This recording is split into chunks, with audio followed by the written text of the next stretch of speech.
En étant au vendredi 29 mars 2024, nous disons bonjour à tous les chers amis téléspectateurs. Ainsi, voici la présentation des grands titres des journaux sur Marisa TV, votre chaîne préférée. Mais en attendant, allons faire une balade publicitaire. Cet espace vous est offert par le centre de formation Le Pithiviers. Le Pithiviers, le centre spécialisé en pâtisserie, boulangerie, hôtellerie et restauration. Le Pithiviers, voulez-vous connaître sa situation géographique? La voici. Lorsque vous quittez le carrefour Adjaka en allant vers l'échangeur Weiho, vous trouverez le Pithiviers avant la station GMP. Contactez-nous au 97 16 89 52 97 68 91 16.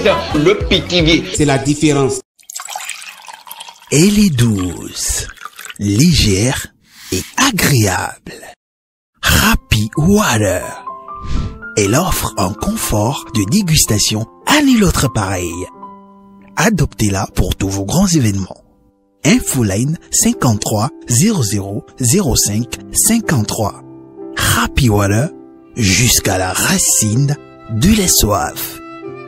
À nouveau bonjour, en vous présentant les actualités africaines de ce jour, nous démarrons par le Sénégal, qui est Bassirou Diomaye Faye, passé en éclair de la prison à la présidence. Toujours au Sénégal, de qui Bassirou Diomaye Faye va-t-il s'entourer pour mener son projet? En Guinée, la junte dissout tous les conseils communaux. Révision constitutionnelle au Togo. Nous avons clairement fait le choix d'un régime parlementaire. Toujours au Togo, les Togolais décontenancés par la nouvelle constitution. Afrique du Sud, l'ex-président Jacob Zuma exclut des prochaines élections. Toujours parlant des élections en Afrique du Sud, pourquoi l'ANC s'attaque au nom du parti de l'ex-président Jacob Zuma? En Libye, des représentants du camp de l'Est menacent de quitter un comité préparant la réconciliation nationale RDC. Devant le Conseil de sécurité, la chef de MONUSCO tire la sonnette d'alarme sur la situation de l'Est de la RDC. Toujours en RDC, Félix Tshisekedi espère un engagement renforcé de l'Union africaine dans le processus de paix.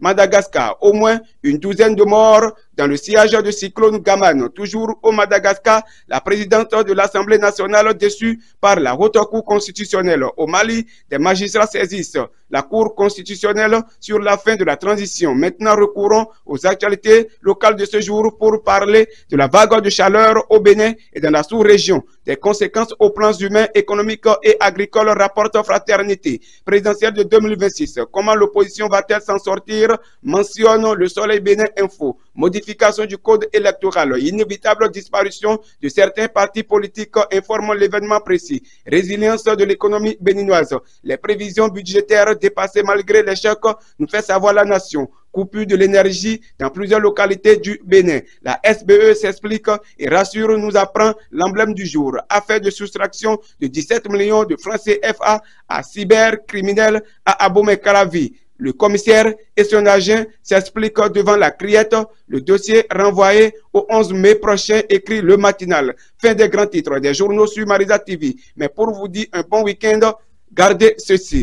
Le but de la vie est le développement personnel. Parvenir à une parfaite réalisation de sa nature, c'est pour cela que nous sommes ici. Verset biblique du jour. Approchons-nous donc avec confiance du Dieu puissant qui nous aime. Près de lui, nous recourons le pardon. Nous trouverons son amour et il nous aidera au bon moment. Hébreux 4, verset 16. Merci de nous avoir suivis sur Marisa TV. Florence Otondi à la présentation, réalisation, Dosa Giovanni Kitty. Et bon week-end à toutes et à tous. À lundi.